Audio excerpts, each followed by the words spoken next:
Alléluia. Nous lisons dans 1 Timothée 2, nous parlons de la pudeur de la femme, la pudeur dans la sainteté et la pudeur, la manière dont la femme doit se revêtir, une femme chrétienne.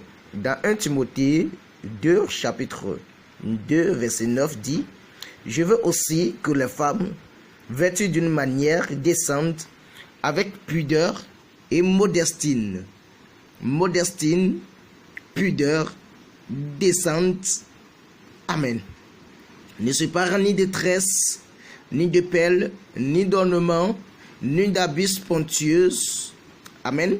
Mais qu'elle se pare d'une bonne œuvre comme il convient à des femmes qui font profession de servir Dieu. Alléluia. Donc, frères et sœurs, nous voyons ici la recommandation de notre Seigneur, comment le Seigneur désire, qu'il inspire qu'une femme chrétienne se revête avec la pudeur, avec la sainteté qui cache la nudité. Une femme chrétienne est toujours couverte, elle ne montre pas ses mamelles, elle ne montre pas ses cuisses, elle ne montre pas ses seins, elle ne montre pas ses fesses. Amen. Mais elle est vêtue, elle s'habille d'une manière décente, avec pudeur et modestine. Comme le Seigneur nous l'a demandé, ni de mèche, ni de tresse. La Bible dit que le témoignage de deux personnes sont vrais. Vous allez dire que Paul parlait aux Corinthe. Mais voyons ici, l'apôtre Pierre aussi nous a parlé. Là, vous me dites que Pierre parlait à qui? Parce que ici, ce n'est pas mentionné à la ville à laquelle Pierre restait, mais ça porte lui-même son nom, Pierre. Amen. Pierre n'est pas une femme pour qu'il puisse se dire, non, je ne porterai pas de mèche. Non, mais il parlait aux chrétiennes. Amen. 1 Pierre chapitre 3, le verset 3, il nous dit: ayez non cette parure extérieure qui constitue dans les cheveux tressés, les ornements ou les habits sponsieuse qu'on revêt, mais que la parure extérieure est cachée dans le cœur, la pureté incorruptible d'un esprit doux, paisible, qui a un grand prix.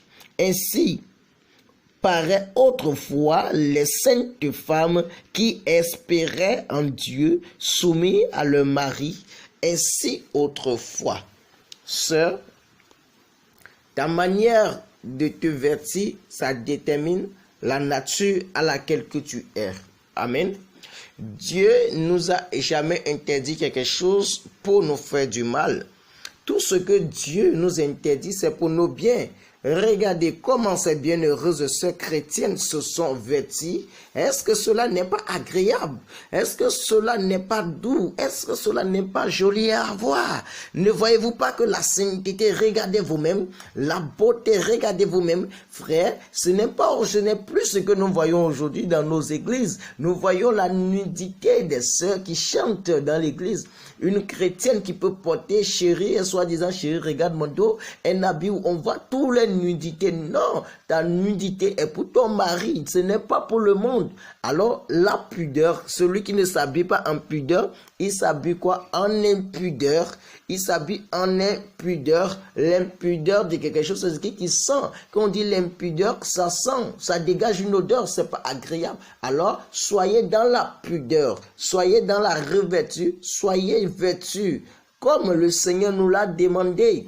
Oui, la sainteté. Vous dites la sainteté, Dieu regarde le cœur. Non, mon œil. C'est quelle sainteté que Dieu regarde le cœur et Dieu va vous dire de faire pécher le monde, frères et sœurs. Alors prenez connaissance de la réalité. Dieu ne t'a jamais interdit quelque chose pour te faire du mal. Il ne t'a jamais interdit quelque chose pour te détruire. Il ne t'a jamais interdit quelque chose pour t'anéantir. Mais tout ce que Dieu nous interdit, c'est pour notre bien. Regardons la splendeur, la beauté, regardez la joie.